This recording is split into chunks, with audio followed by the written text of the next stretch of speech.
Good evening, Book Passage customers. Thank you so much for tuning in. Thanks for participating on our YouTube channel. We are thrilled to bring you these events this evening and on, of course, other days and evenings. Thank you to our loyal customers out there. We are very appreciative of your business. If this is the first time you're tuning into Book Passage, well, welcome. We hope that this will be the beginning of a very fruitful relationship and that you will be tuning in many, many more times. Book Passage is an independent bookstore. We have two locations. We have our location in Corte Madera, and we also have a location in the San Francisco Ferry Building. And both stores are open right now. They're open 7 days a week for your browsing pleasure. Please come on in. You can also order your books online, or you can give us a call over the phone and we will answer the phone and take care of your order over the phone. So lots of ways to buy your books through Book Passage.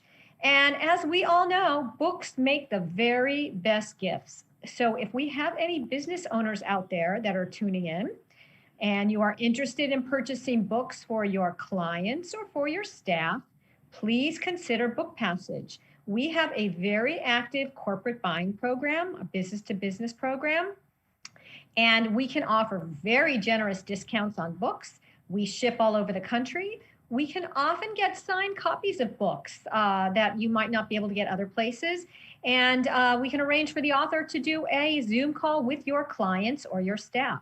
So this is a wonderful program we have. If you are interested, please call one of our stores, say I am interested in corporate orders, and we will be very happy to help you with the highest level of customer service as always. So Book Passage is very pleased to bring you this programming. We call it our Conversations with Authors, and we want you to take a look at our website because we have a very active summer program with a huge lineup of amazing authors coming to speak to you both virtually and in person. I'm just going to mention a few of the things we have going on. We have renowned chef and author Alice Waters in our San Francisco store on Saturday, July 16th at 12 noon. Chef Waters is releasing the paperback version of her New York Times bestselling book, We Are What We Eat. And this is a free in-person event. You just need to buy the book. So we hope you will join us. We also have renowned researcher and author Michael Pollan. He will be in our Corte Madera store on Saturday, July 30th at 1 p.m. And Michael will be discussing his latest work, This Is Your Mind on Plants. Tickets to this in-person event is still available. So please take a look at our calendar. We do not want you to miss any of the wonderful author events and classes that we have ongoing.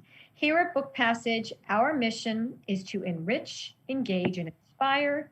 And Book Passage has been a Bay Area institution and family-owned business for over 40 years. So again, a big thank you to all of our loyal customers out there. We certainly hope to be around for another 40 years to serve you. Well, often described as the next British invasion after the Beatles, the One Direction boy band was a phenomenon like no other. I'm going to hold up the book. Girls ending up in the hospital with collapsed lungs due to screaming for so long at the concerts. Shrines set up along the band's route by fans. Kaitlyn Tiffany was one of those fans. And in her current book, Everything I Need to Get From You, Tiffany guides us through the world of fangirls and details these mega fans created in an incubator for digital innovation, art, and community. And in the end, changed the internet forever. The balance of first-person experience and scholarly analysis, humor and rigor that makes this an irresistible read for one of your summer reading list musts. Tiffany is a staff writer at The Atlantic, where she covers technology and culture. She started her career writing about pop culture, fandom, and online community at The Verge. Formerly the host of the popular podcast, Why'd You Push That Button?, which was considered the tiny technology decisions that have an outsized effect on our modern social lives. She is very young, not even 30 yet, and she lives in Brooklyn, and we are very honored to have her here today. She is joined by Moira Weigel. Moira is an assistant professor of critical media studies at Northeastern University and a founding editor of Logic magazine. Her work examines how people live and make meaning with digital technologies. Her most recent book is Voices from the Valley, and that is also available at Book Passage. We have a lot to learn from these two amazing writers, so it is a great honor and privilege to welcome to our virtual Book Passage stage, Kaitlyn Tiffany and Moira Weigel. Welcome. Thanks. Thanks for having us, and thanks, Kaitlyn, for asking me to join you here. It's both a pleasure to finally get to talk to you personally, and also to virtually return to the Bay Area, where I lived for some time. So I'm glad to get to visit Book Passage as digital ghosts. I'm so excited to talk to you about the book and lots of different things. I want to congratulate you on all the wonderful attention it's getting. But I thought, if you didn't mind, maybe before we talk about the book itself, I could just ask you a bit about your background and sort of how you got into this beat of tech cultural criticism. And sort of the prehistory of the writing you did that got you to write the book. Could you tell me a bit about that path? Yeah, for sure. First, I've never been to the Bay Area, so this is my first visit, which is very exciting. But yeah, I guess my first job out of college was at the Verge, the technology website, and I was kind of like taking anything I could get type of vibes. So I was hired there as a social media manager and didn't really know anything about tech. I also hadn't had a very I didn't have a very online adolescence. So pretty much the only internet culture that I was really steeped in was Tumblr, because I had spent so much time on Tumblr in college. So once I got to The Verge and was kind of, doing this sort of irritating thing of being okay, I know my job is to write the tweets, but when can I write stories? When can I write stories? It was sort of the only thing I really knew how to contribute was blogging about memes or about things that were happening on Tumblr.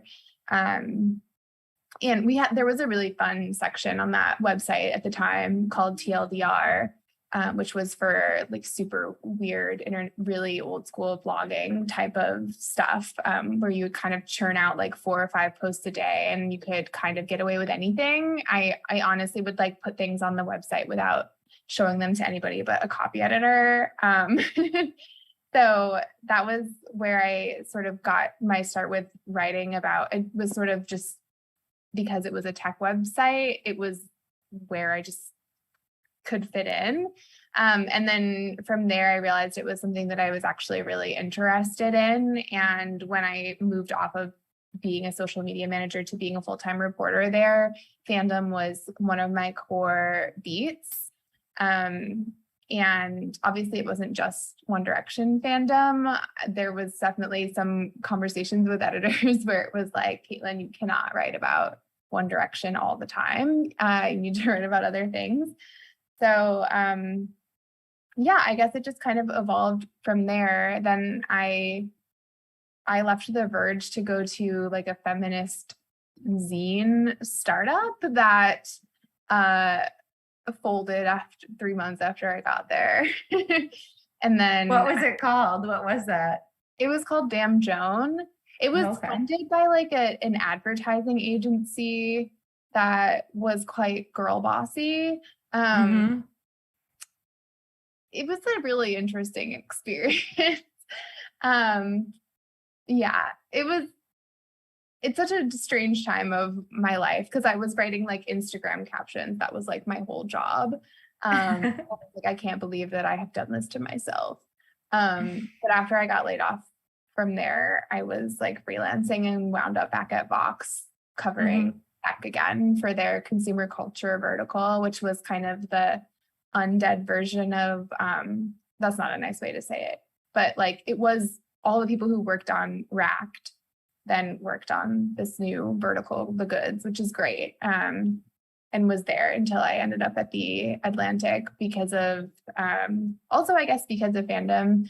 When I was 21 or 22, I had a tiny letter that was about Jake Gyllenhaal. And I just like wrote it every Saturday at the laundromat while I was doing my laundry. And it only had like 100 subscribers, but one of them was Adrienne LaFrance, who's the executive editor of The Atlantic. So that was how I got hired there because she had been a reader of the Jake Gyllenhaal newsletter. Sometimes the internet works. I think it's, that's a great story. When was this? Was this like in the late 2010s? And I'm asking because it seems to me that there was this kind of shift in how tech was reported on and this sort of growth of a certain kind of tech cultural criticism in the like Gamergate to Trump election years, and then really after the Trump election. So I was curious, and that of course has to do with gender, which I'm interested in asking you about too. But I was curious, like when this all was. Yeah, totally. I started at The Verge in May 2015. So yeah, it was like very much as soon as I started there, I was like, interesting. This site is a real target for Gamergate. Like everybody who worked there had their own reputation in like Kotaku and Action subreddit. Went through like many iterations of like opening and closing comments and like training people how to avoid being doxxed. Basically, that was kind of my introduction to like internet harassment or organized internet campaigns of any kind, because like I said, I had really only ever been on Tumblr, just sort of like tinkering away in like One Direction fandom, or like I had been a real like alt-lit girl. So as soon as I started at The Verge, it was like Gamergate. Then we were covering like obviously the rise of like MAGA trolls and the alt-right, incels, like all of these different internet culture movements that were kind of happening at the same time in the second half of that decade. Yeah, sorry, I feel like I'm getting us ahead of ourselves, but I was curious to ask about that context for the book. So for the book more specifically, I was curious at what moment, I know you've talked a little bit about some of the work you were doing that I could imagine led into it, but was there a moment when the idea for the book crystallized, or sort of an incident that made you realize that was a genre that you really wanted to write a book on this subject? I don't know if there was like a real epiphany moment. I think it was just kind of like I've been thinking about fandom now for so many years, and I mean so many being like 4, but 4 feels like a lot when you're like 25. So I think like after the kind of wave of coverage of the alt-right and of incels and like all of these really male-dominated subcultures that people were super afraid of but also curious about, that seemed really urgent for serious journalists to cover, it just seemed obvious to me that there was a lack of serious journalism about fandom. And so like the journalism was either kind of the surfacey, like, oh, look at this zany conspiracy theory that fans came up with, which was something I indulged in a little bit myself when I was blogging, or it was like, oh, look at these amazing fans, they've done this beautiful thing, they're raising money for charity, girls are amazing, they're the future. And like neither one of those narratives was totally satisfying. And I think especially with some of the conspiracy thinking that I ended up writing about in the book, in 2018, 2019 was when mainstream journalists were really starting to become concerned about conspiracy thinking on the internet and the rise of QAnon. And the phenomenon of One Direction conspiracy theories and QAnon are not, super related in any way, but I thought it was interesting to see that the same kinds of patterns were playing out in fandom spaces. And it just felt like there was something, I don't know, it just felt really overlooked. And it also kind of, as like a young person, it's kind of like, well, this is the one thing that I can really like speak on, that I like feel confident in, because I was participating in it.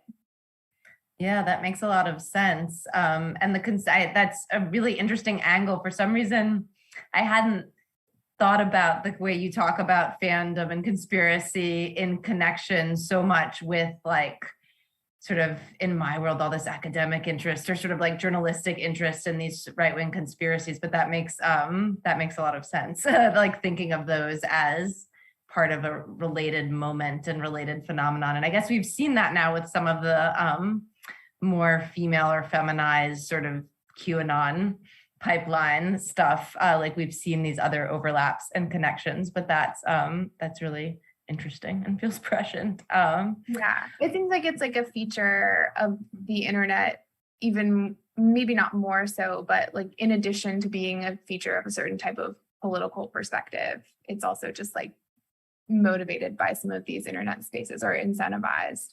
Right. Like Graham incentivized QAnon for a while. Now it doesn't, but then it started incentivizing like Johnny Depp, Amber Heard conspiracy theories. Like, yeah. Right. Do you have any like hypothesis about why that is? Like, what is it about the nature of Web 2.0 spaces? Because that was another thing I was curious about, like how specific you think this all is to the platform era versus like Web 1.0 versus whatever the heck, if anything, Web 3 will ever be. I'm a skeptic, but how specifically like social media platform era do you think these phenomena are?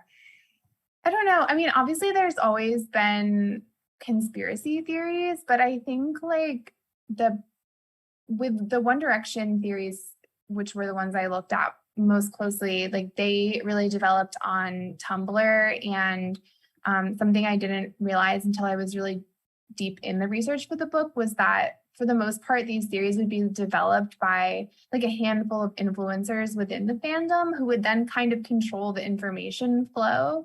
And sort of, you know, if people wrote to them with suggestions to expand the theory, they would kind of be in charge of either saying, oh yeah, good idea, or like smacking it down. And I think there was a lot of like power or a simulation of power to be had if you were kind of the person within fandom who was observing things the most closely, like noticing things that nobody else was noticing, and then putting forward these theories that are super engaging. And I think that plays out in different kinds of internet spaces in slightly different ways, but it's sort of a through line that when you're going online for community because of whatever reason, maybe because of something that's lacking in your offline life, like people are susceptible to that sort of thing happening. Yeah, that seems right. And that's really interesting what you say about these dynamics of like, I forget how exactly you worded it, but you said something like there's a power or a kind of power to be had in being the influencer who articulates a theory, because I think conspiracy theories as a genre are so much about power, you know, like this idea of like a hidden power that's moving everything. Okay, I've gotten us way off the track that I meant to take us down. So to get back to the normal intro-y questions. So you were thinking about fandom, you've been doing these writing jobs. Did you consider any other how did you pick One Direction? And I'm curious, did you think of was there any other like frame or way in or like dominant emphasis that you thought about and then discarded in favor of One Direction? When I was first talking to my agent about it, I guess I originally just assumed that I should do something broader that talked about a lot of different fandoms, and was sort of like essays or something. And she was kind of like, no, which ended up being very wise, because I think that would have ultimately been really kind of frustrating to one, like not be able to really dive deep enough into something to get the particulars, and then two, to try to make something like that representative of the whole idea of fandom would have been just like ridiculous. There's so many different kinds of fandoms, even within pop music fandom. Like thinking about what I needed to reference in this book to contextualize One Direction, I was like, oh, there's so much. So if I had to include like sports fandom, TV fandom, webcomic fandom, YouTuber fandom, like it would have just been ridiculous. So, and for One Direction, like that was where I had lived experience, which was both helpful from a writing perspective, like keeping me interested in it and being able to supply sort of a grounded personal narrative, but also from a research perspective, it was just so much easier to sort of dig through the rubble of Tumblr when I had some sense of what I was looking for, versus like if I had said, okay, I need a book that has an essay on Glee fandom and an essay on Harry Potter fandom, like I wouldn't have even known where to start, really. It's so interesting. And so did you always know, first I want to know, did you always know it would be a book about the internet, like focused on the dynamics of the internet? You know, because some of those fandoms you just mentioned weren't especially about the internet. Then the next question is, did you always know it would be about gender as much as it is? But start with the internet. How did that focus emerge?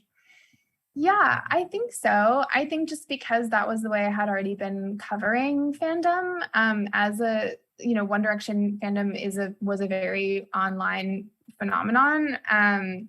And I like couldn't help but notice how much the general experience of life online was starting to mimic the things I had seen in fandom. So I think that was always going to be part of it. And then as far as gender, like, you know, like fangirl is just such a loaded term. And I remember being super frustrated when I started my journalism career, but was still a One Direction fan, reading like reviews of One Direction albums that were like making fun of the girls who liked them, even in, you know, 2013, 2014, 2015, making fun of girls for being like shriekers or squealers or whatever. And then later, even when Harry Styles started his solo career, just like all of these dads on Twitter being like, is it okay that I like the Harry Styles single? I'm so embarrassed. Is this normal, guys? That stuff was so irritating, but I also had sort of a knee-jerk reaction to the what I felt like was a little bit of an overcorrection to that, a little bit of like, well, actually anything girls like is amazing, and women are the future and they're angels and they should all be president at the same time. So it was, I guess, like I wanted to write something that sort of captured that ambivalence, I think, about being a woman, which is also sort of part and parcel of being like a feminist at this point in time. It's very ambivalent as well. Yeah, totally. That's so I'm like, sorry, I'm going into academic mode and I'm having like 8 different questions I want to ask you pop into my head, none of which are probably the question I should ask. It's so interesting do you think this is one, I'm going to cheat with one academic question. Do you think that the fan is sort of an inherently gendered concept? Like it's like guys get to be geeks, but like women are fans, and there's something about like the unseriousness attributed to the fan that sort of girlifies it. I mean, I guess there are sports fans. Yeah. I'm trying to think of other kinds of male fans. I think like when I was doing the sort of academic research for this book, I thought it was sort of funny, but also just interesting that fan academia is so split. Like sports fan studies is a completely different field with almost like no overlap with media fan studies, which includes like every other type of fan you could think of, like music and TV and books and whatever else. And I think, like the term fan definitely evokes somebody who's kind of like out of control of their emotions or of their physical response to something. And intellectually, I think people know that that also describes sports fans, but I don't imagine that if you say, like fan, the first thing that comes to mind is like your dad doing some superstitious ritual in front of the TV when the Steelers game is on. It's more like somebody who is screaming. Yeah, totally. I love that part at the beginning of your book where you talk about like how the screams are described and all these different words for describing how women and young women scream. So what, as you did sort of through the course of, you made your proposal or you narrowed in on this concept of focusing through One Direction. And I don't want to say on One Direction, because in a funny way, as I confess, I've basically hardly ever listened to One Direction, don't know anything about it. And yet the book was quite compelling to me. So if there are other fellow old people who aren't huge One Direction fans listening, you too can buy and read and enjoy this book. But could you walk me through like how did you start to configure your research or like think about the story you tell? Because that's another thing that strikes me is that it seems like by going narrow that way, you could probably make this a much more personal book than if you were trying to do, an essay about each kind of fandom. But could you tell me a bit about how the research looked like as you narrowed in on that topic? Yeah.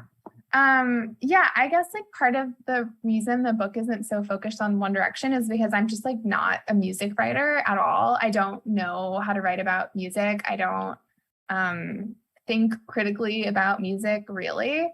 So it kind of couldn't be that. But as far as the research process for the rest of the book, I think I was really procrastinating writing it by just like reading as much as I could, as many books as I could reasonably write off on my taxes in the like fields of fan studies and of like women in subculture, which was really interesting. I learned so much about just how long it took for subculture studies and sociology to even start to look at what women were doing with their free time.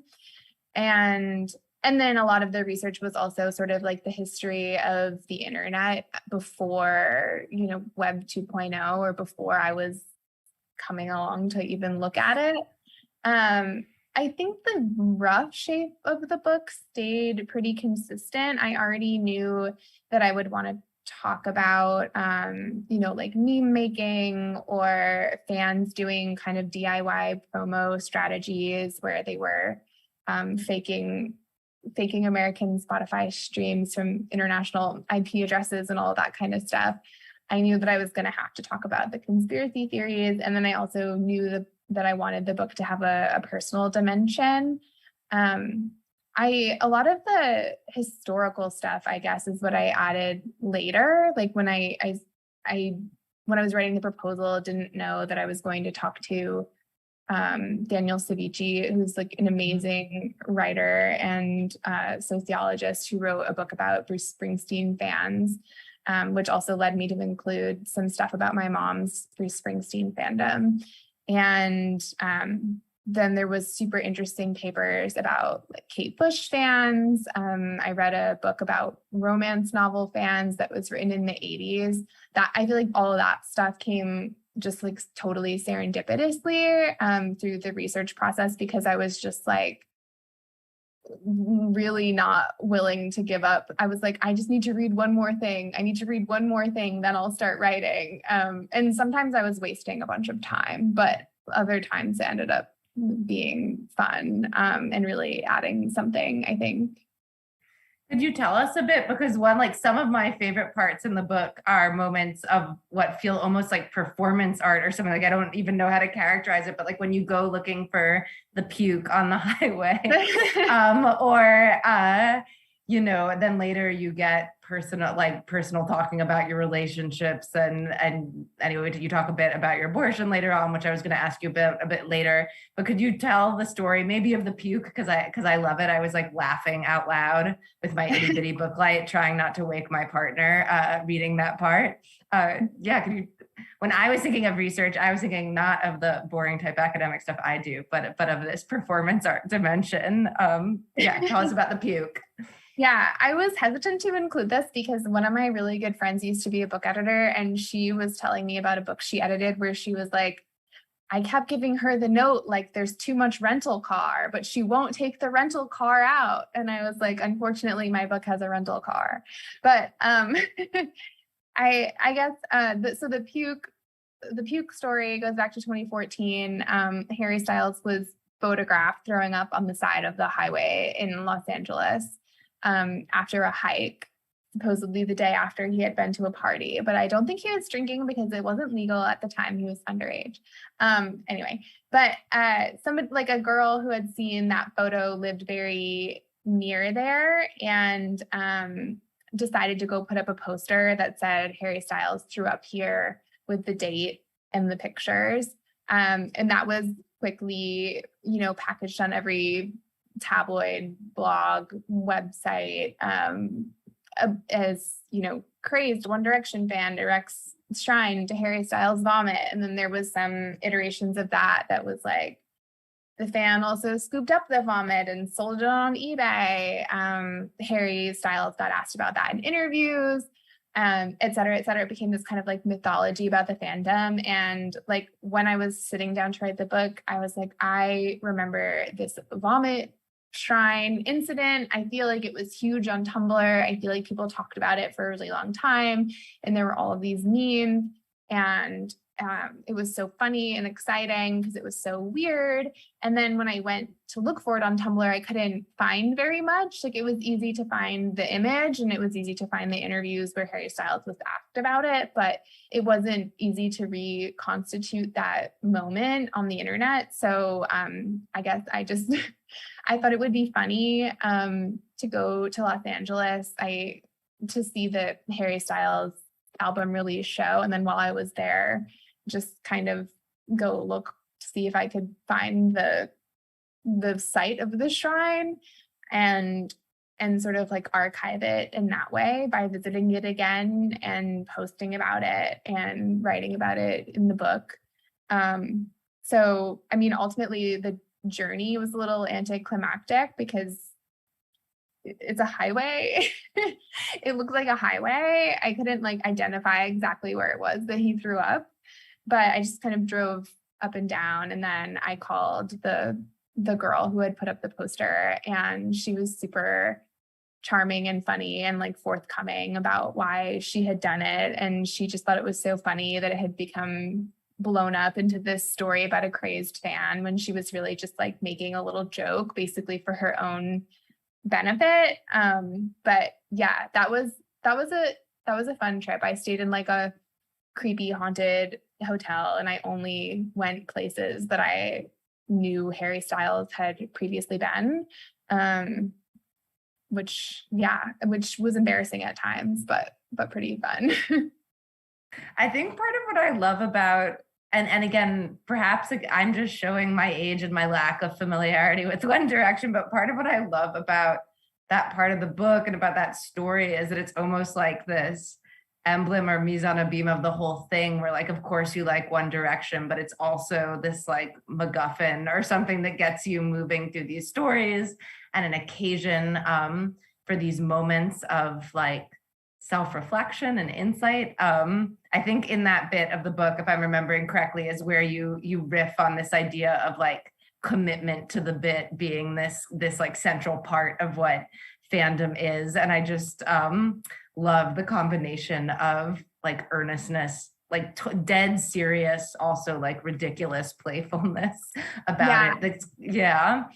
It's kind of like a rebuke too to this picture of the fan as like a zombie or mindless or something that I think is so characteristic or is like so constantly implied by a certain kind of misogynistic dismissal of fan culture, whether it's Adorno or the dad who likes Harry Styles' solo project.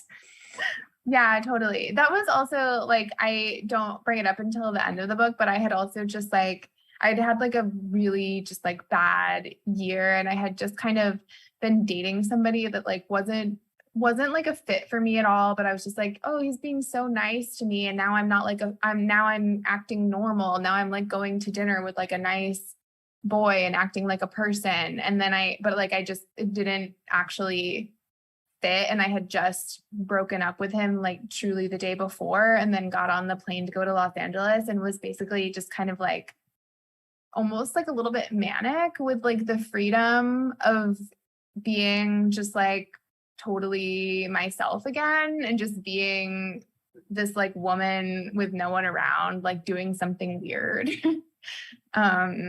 So it was really fun for that reason too. I'm in a different life phase, but I am in a life phase where isolating in a weird hotel with COVID from my kids also felt in its curious way like thrilling. Yeah, so I think I can relate to the sense of freedom from being a normal person from time to time. We have a question, and also I wanted to say to anyone who's watching that please feel free to post questions and they'll make their way to the chat and I can ask them of Kaitlyn. I'm trying and failing to make a very good segue from what we were just talking about, but the question comes from Laura, and it's an interesting question. Laura says, an interesting thing about sports fandom is that it's inherently adversarial. One team wins and one loses. I wonder when and why media fandom adopted that same zero-sum mentality. I guess maybe my bad segue is that this like girls versus boys thing I'd set up maybe echoes in that. But yeah, do you think media fandom has a zero-sum mentality? And if so, why might it have that? What do you think?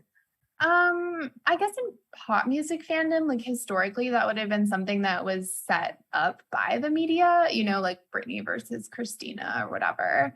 But in the internet age, I think it's because like part of the practice of contemporary fandom is like jockeying for attention, like Bieber fans and One Direction fans were constantly warring to see who would be the top of the trending topics on Twitter or the Billboard like social media pulse charts or whatever. So in that sense, it does become a zero-sum game because like no amount of attention for your fave is enough, and like any attention to somebody else is a loss.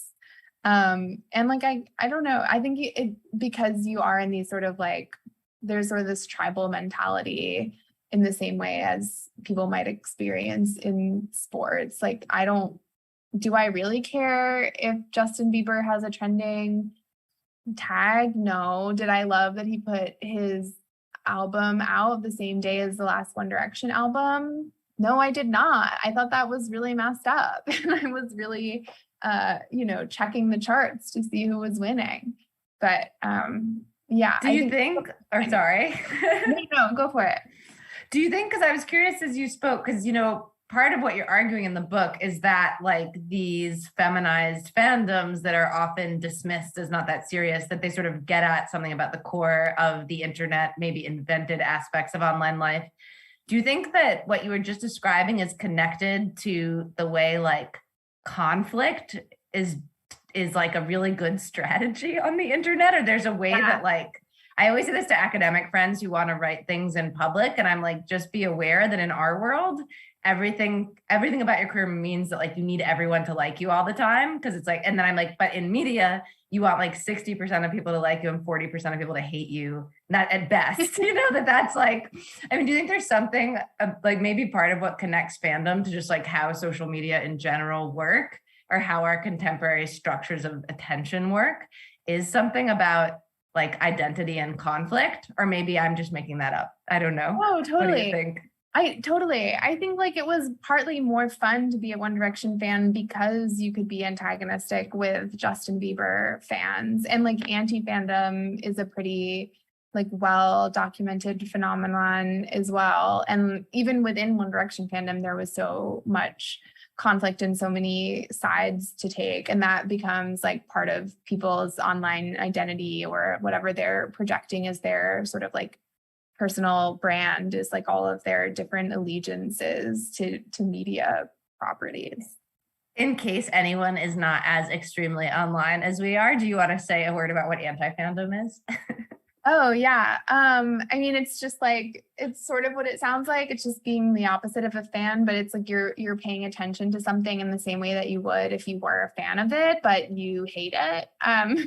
So in One Direction fandom, it was like the most common example would be there were One Direction fans who really believed that Harry Styles and Louis Tomlinson were secretly in love, and then they were called Larrys. For the portmanteau, Larry Stylinson.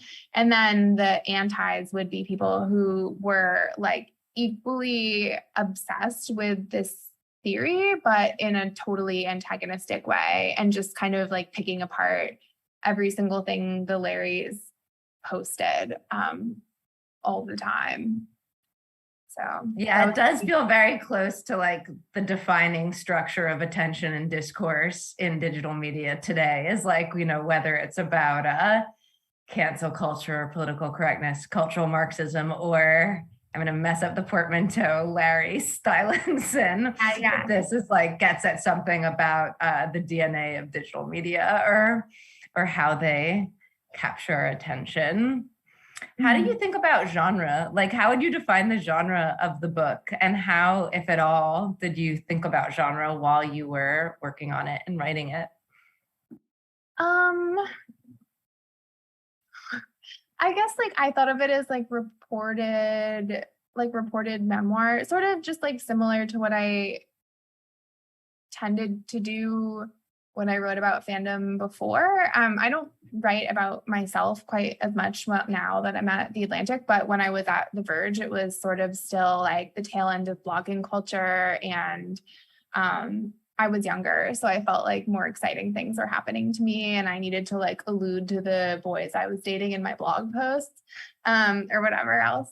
So it was sort of in that style, I guess. And yeah, I think like some of the reviews called it like an ethnography, which is sort of, I guess, how I approached it, because I tried to interview a pretty wide range of people, but it wasn't an ethnography in like the true academic sense. I mean, I didn't set out a really rigorous plan or anything. I just put out a Google form. Did you ever get to places, or did you ever, in some of the more personal moments in the book, like you said, the Bruce Springsteen scholar surprised you, and then that led you to your mom in a way that you maybe hadn't anticipated. Could you tell us about that, or other moments where sort of your commitment to the bit or your pursuit of the fandom like took you to somewhere writing about yourself that surprised you? Yeah.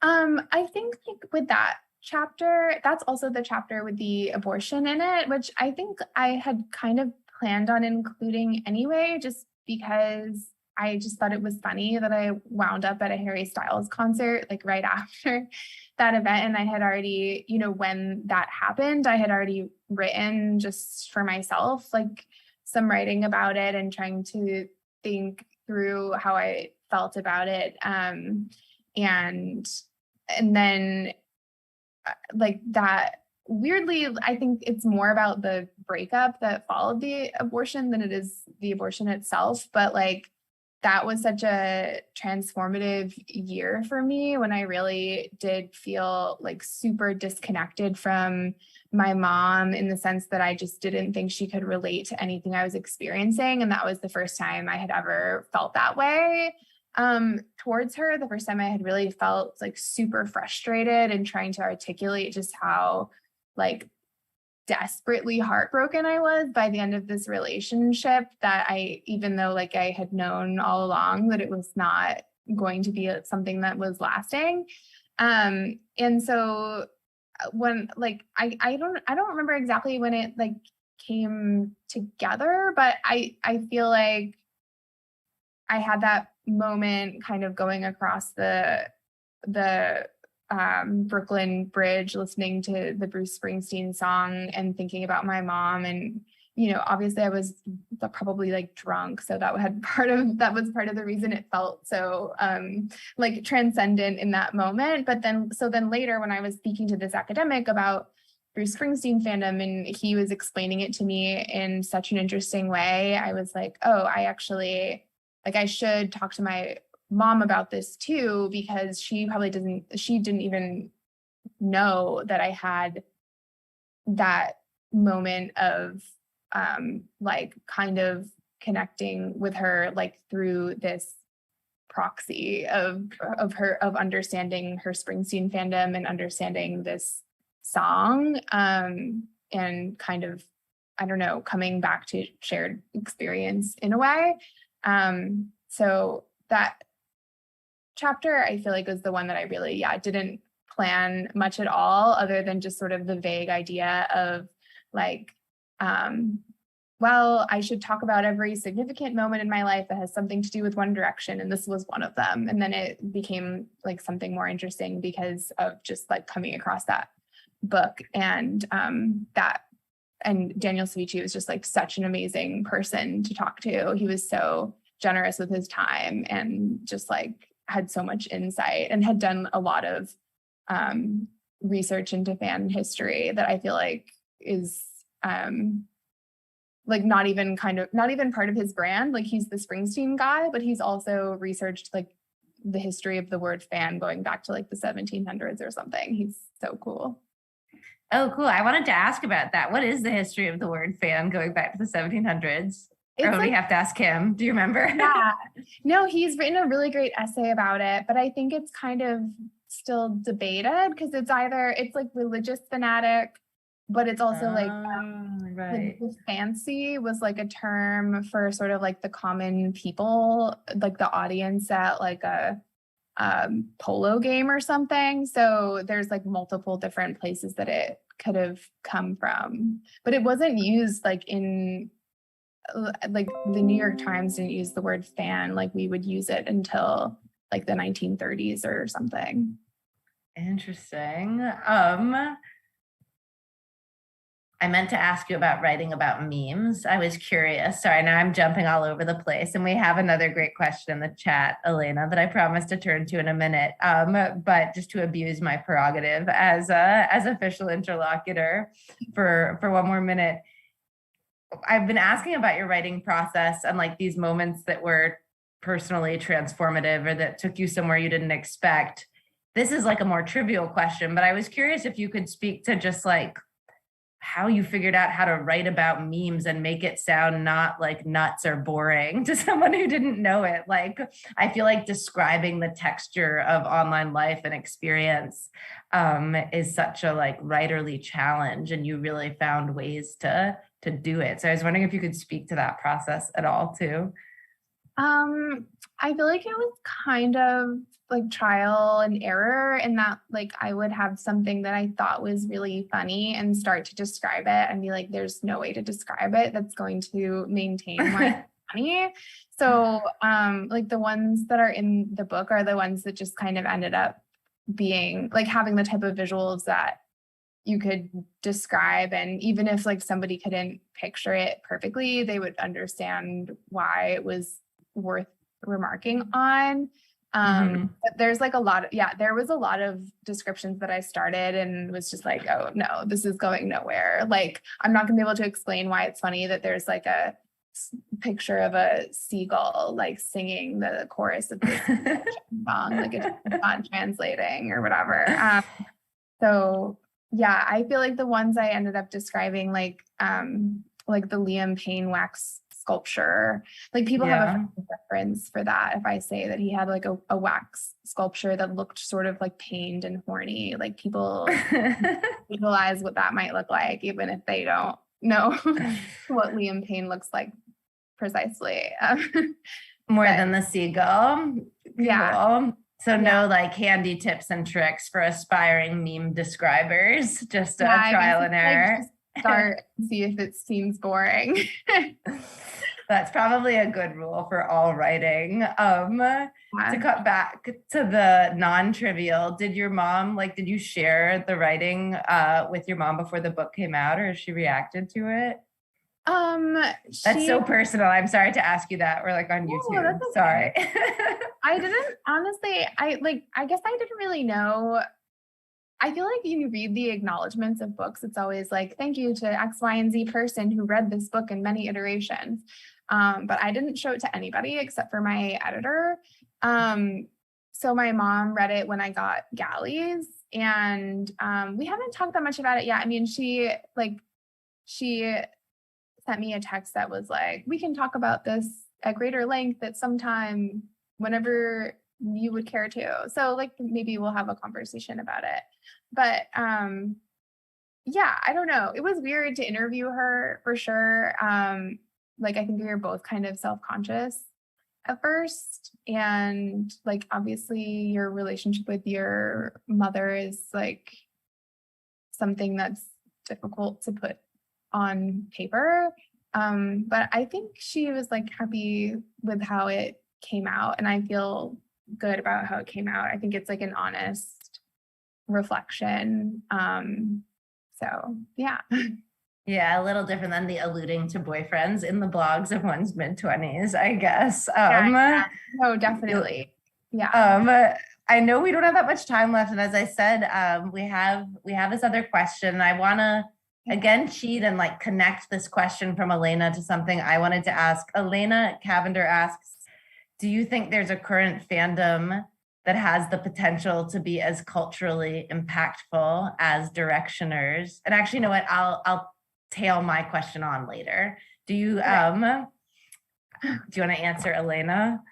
I mean, I think like BTS fandom already has been as influential as Directioners, and then there's like fandoms that existed simultaneously with One Direction fandom that I think are equally important.